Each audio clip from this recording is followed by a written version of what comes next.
कानूनों को मैंने स्वयं लाइन बाय लाइन नहीं, फुल स्टॉप कॉमा में पढ़ा है। 58 सीटिंग मेरे 158 सीटिंग मेरे खुद के हुए हैं, सुझावों को आमेज करने के लिए और कानूनों को पढ़ने के लिए। और ये सब कर हम ये कानून लेकर आए थे। 11 अगस्त 2023 को ये भारतीय न्याय संहिता, भारतीय नागरिक सुरक्षा संहिता और भारतीय साक्ष्य अधिनियम को, इन 3 विधेयकों को मैं यहाँ लेकर आया और आपने उसको गृह विभाग की स्थायी समिति को विचारार्थ भेज दिया। मान्यवर, वहां पर ढेर सारी चर्चा हुई। 10 नवंबर 2023 को इसकी रिपोर्ट राज्यसभा के उपसभापति को दे दी गई और ढेर सारे सुझाव, ढेर सारी टाइपिंग एरर्स, ग्रामेटिकल एरर्स और लीगल प्रोनाउंसिएशन के जो अपभ्रंश थे, ये सब सुधारने के लिए माननीय संसद सभ्यों की समिति ने ढेर सारे विचार रखे। इसलिए उसको जस का तस रखने की जगह मैंने पुराना बिल रिपील विड्रॉ कर नया बिल लेकर मैं आज सदन के सामने आया हूं और इतने गहन विचार विमर्श के बाद मान्यवर बिल मैं सदन के सामने रखा है। मान्यवर, मोदी जी के नेतृत्व में जो 3 कानून आए हैं, न्याय, समानता और निष्पक्षता, ये 3 मूल सिद्धांतों के आधार पर इसके अंदर बहुत बड़ा परिवर्तन किया गया है। टेक्नोलॉजी का भरपूर उपयोग हो और आने वाले लंबे समय तक टेक्नोलॉजी के नए नए इनोवेशन क्या हो सकते हैं, इसकी कल्पना कर अभी से इसकी कानूनी वैधता के लिए ढेर सारे प्रोविजन किए हैं। फॉरेंसिक साइंस को इसके अंदर बहुत तवज्जो दी गई है और इसके माध्यम से, ये कानूनों के माध्यम से जल्दी न्याय मिले, इसके लिए पुलिस, लॉयर्स और न्यायमूर्ति सभी पर एक प्रकार से समय की मर्यादा डालने का काम भी इस कानूनों के माध्यम से हुआ है। मान्यवर, भारतीय नागरिक सुरक्षा संहिता, इसमें पहले सीआरपीसी में 484 धाराएं थी, इसके जगह अब 531 होंगी। 177 धाराओं में बदलाव किया गया है, 9 नए जोड़े गए हैं, 39 नए सबसेक्शन जोड़े गए हैं, 44 नए प्रोविजन और स्पष्टीकरण जोड़े गए हैं, 35 सेक्शन में टाइमलाइन जोड़ी गई है और 14 धाराओं को निरस्त कर हटा दिया गया है। इसी तरह आईपीसी की जगह भारतीय न्याय संहिता में पहले 511 धाराएं थी, इसकी जगह 358 अब रह गई है। 21 नए अपराधों को जोड़ा गया है। 41 अपराधों में कारावास की अवधि को बढ़ाया गया है। 82 अपराधों में जुर्माना बढ़ाया गया है। 25 अपराधों में अनिवार्य न्यूनतम सजा शुरू की गई है। 6 अपराधों को सामुदायिक सेवा का दंड, कम्युनिटी सर्विस का पेनल्टी देने का काम किया गया है और 19 धाराओं को निरस्त कर दिया गया है। और भारतीय साक्ष्य अधिनियम, एविडेंस एक्ट को 167 धाराएं थी, इसकी जगह 170 धाराएं बनी हैं। 24 धाराओं में बदलाव किया गया है। 2 नई धाराएं, 6 उप धाराएं जोड़ी गई हैं और 6 धाराओं को हटाने का काम भी करा गया है।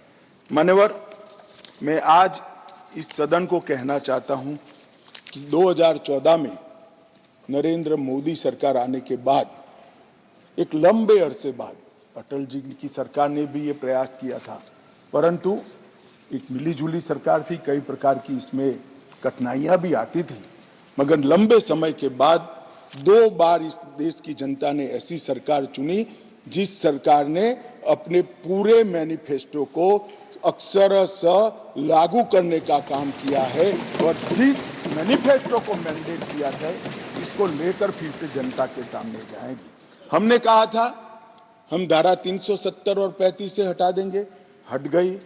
हमने वादा किया था आतंकवाद, उग्रवाद और के खिलाफ जीरो टॉलरेंस की नीति सरकार बनाएगी और सुरक्षा कर्मियों को फ्री हैंड देंगे, हमने दिया।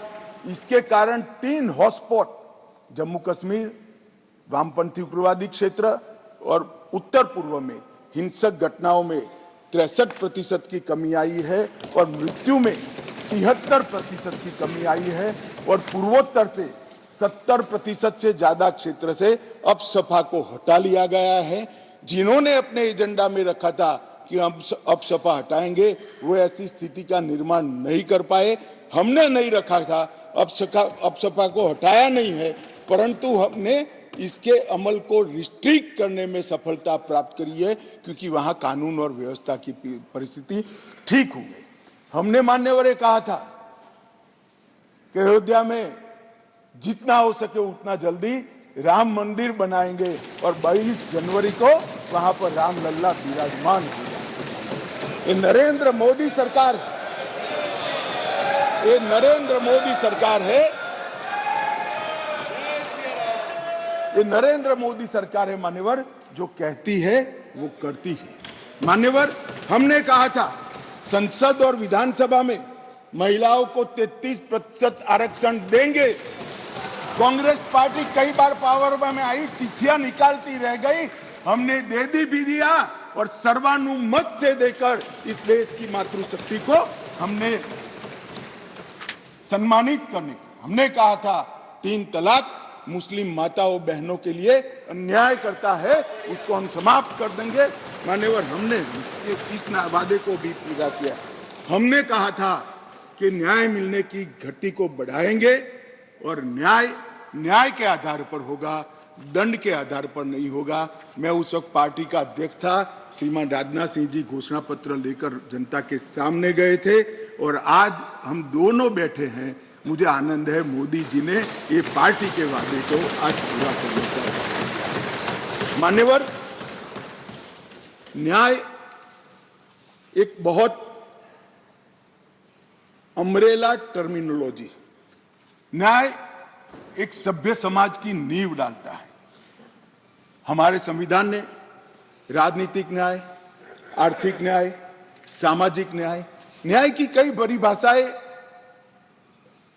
बनाकर हमारे लिए रखी है और ढेर सारे अनुच्छेद में 38, 39 से 142 में इसका जिक्र भी किया है।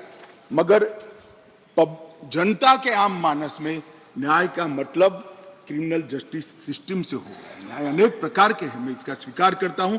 बड़ी पवित्र संकल्पना हमारे संविधान निर्माताओं ने रखी है, परंतु जनता डे टू डे में क्रिमिनल जस्टिस सिस्टम को न्याय कहती है। और आज मैं ये जो 3 बिल लेकर आया हूं, मोदी जी ने सालों से देश की जनता की जो अपेक्षा थी कि हमें पेनल्टी नहीं चाहिए, हमें दंड नहीं चाहिए, हमें न्याय चाहिए, आम आदमी की सुरक्षा होनी चाहिए, वो बिल इस बिल के माध्यम से होगा। राज्य का सबसे पहला कर्तव्य मान्यवर न्याय होता है और लोकतंत्र के 3 स्तंभ न्यायपालिका, कार्यपालिका और विधायिका, ये तीनों एक न्याय का मजबूत प्रशासन देने के लिए हमारे संविधान निर्माताओं ने 3 के बीच में काम की बंटवारा किया है और आज पहली बार तीनों मिलकर दंड केंद्रित नहीं परंतु न्याय केंद्रित क्रिमिनल जस्टिस सिस्टम लेंगे। आपकी अध्यक्षता में ये न्याय यहां पर कानून बनेगा, इसका इम्प्लीमेंटेशन कार्यपालिका करेगी और इसका बाकी रहा हुआ इम्प्लीमेंटेशन न्यायपालिका करेगी। ये तीनों अंग इकट्ठा होकर इस देश में भारतीय विचार की न्याय प्रणाली को प्रस्तापित करेंगे। और न्याय, जैसा मैंने कहा, एक अम्ब्रेला टर्म है। न्याय कहते हैं तो बहुत बड़े समुदाय के प्रति होता है। इसमें आरोपी और विक्टिम दोनों आ जाते हैं और दंड कहने पर केवल आरोपी की तरफ ही देखा जाता है। तो संतुलन बनाते हुए नए कानून में लेकर आया हूं। यहां पहले दंड देने की सेंट्रलाइज सोच वाली कानून थे, अब विक्टिम सेंट्रिक जस्टिस इसका यहां पर उद्भव होने जा रहा है।